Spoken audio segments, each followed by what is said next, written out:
I believe that you might have had the opportunity to interact with some of the individual foreign observers. And if you have, can you share with us what they are thinking? At home here, many people are saying different things about this election, about the slow process, about the collation, about the deaths, and what are those people saying? Well, we watching the vote. The PVT of Yaga Africa has had interface with the president, the regional directors of the National Democratic Institute and the IRI. The thinking is reflected in their statements. These statements are clear. If you saw the African Union report, it says the election was transparent and that it was peaceful in most places, but that these issues and the difference in what they are saying is consistent with how we understand and should understand excuse me, elections. It's clear to anyone that I made that point, and I'm not excusing by that or diminished by any way the deaths that we have recorded, and they are regrettable. But the big question is that in a wider, for instance, we have it that the voter turnout for this election is between 36% and 40% across the country. Meaning that if you have 84 million people in your voter register, you have close to not up to 50 million people that have come out to vote across the country.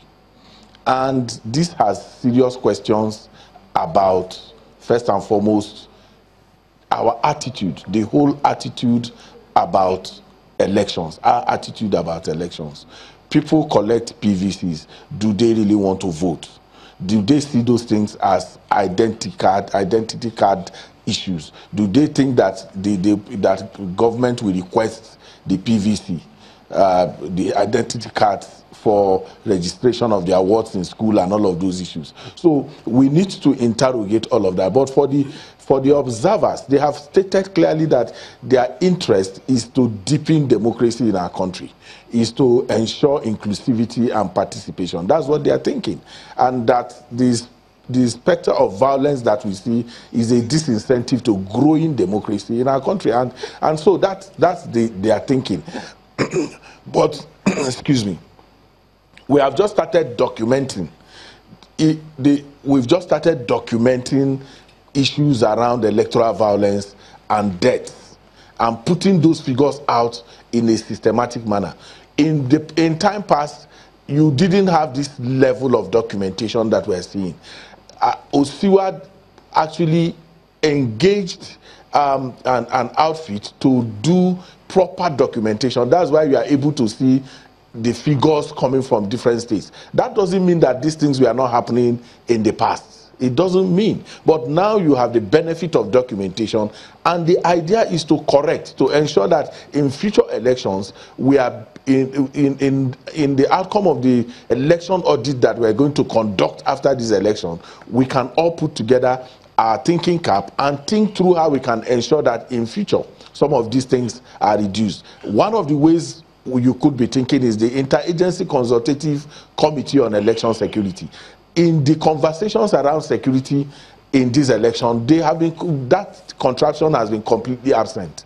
And it was instituted to allow for coordination of the different security agencies to provision, security for citizens during this election. We have not been able to see how that effort played out in ensuring that we don't see the level of violence that we have seen in different places. So we need to awaken and activate and maybe begin to oversight you know, that interagency consultative committee on election security, which is actually headed by the INEC chairman.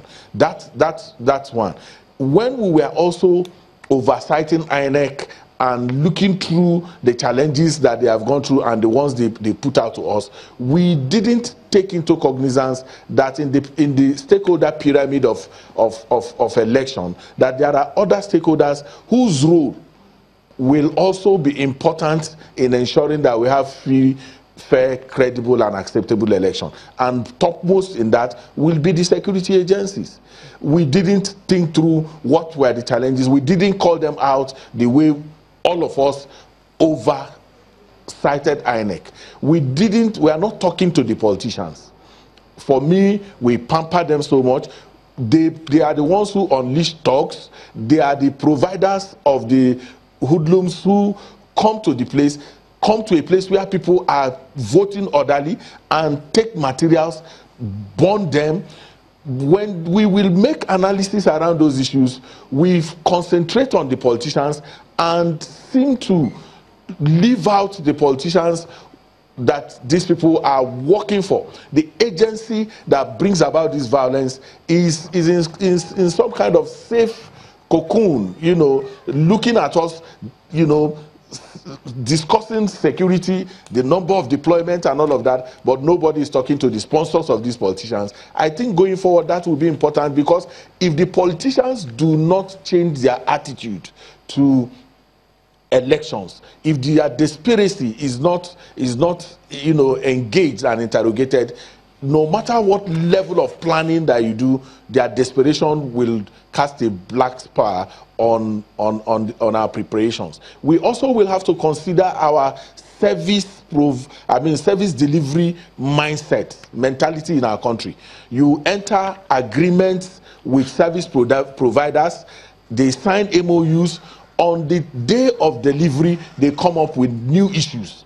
Those issues are not contained in the understanding that they reach with the organization they are supposed to provide. In many places, some of these things will not happen. You can't say you are NURTW, a private sector outfit that is supposed to provide vehicles that will convey election materials and electoral officials from one point to the other.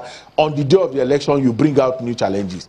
Those things are not envisaged. You cannot imagine it that on the day of election that you will come prepared to go to the next place, and the man that has agreed that he's going to take you there will simply say he's not taking you there until you pay him all the money. It doesn't happen. These are not challenges that are envisaged at all. You may have walked around it, but there is no way you can go into the mindset of those people to know that they will sabotage you when you need them.